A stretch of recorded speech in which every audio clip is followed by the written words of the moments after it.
पियावा जब भीरी तोहरा गई हमके बतावा बात का भाई।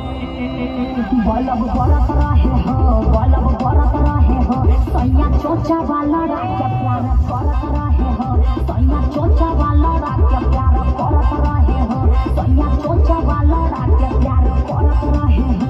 बलब बरत रहे हो, बलब बरत रहे हो, बलब बरत रहे हो, कबो ऊपर कबो नीचे सैया धरत रहे हो, सैया चोचा वाला रात प्यार करत रहे हो।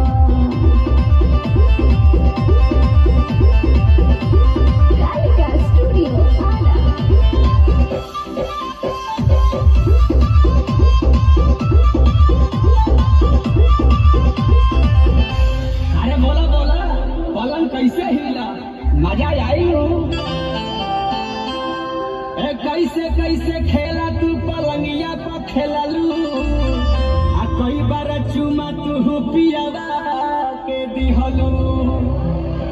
पलंग हिलत रहे हो, पलंग हिलत रहे हो, बाकी चोर चोर करे मजा मिलत रहे हो, बाकी चोर चोर करे मजा मिलत रहे हो, बाकी चोर चोर करे मजा मिलत रहे हो।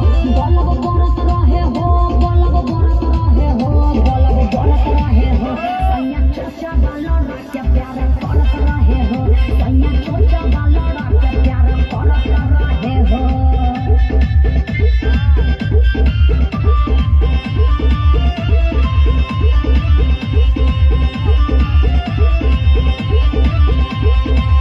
अरे सुनो सुनो और बतावा क्या भाई, बोला बोला।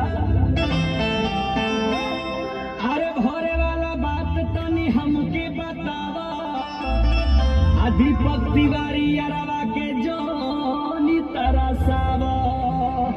पांचा धरत रहे हो, मुड़ा बढ़त रहे हो, दीपक राय पिया से जिया पे लड़त रहे हो, रिंकू अनु पिया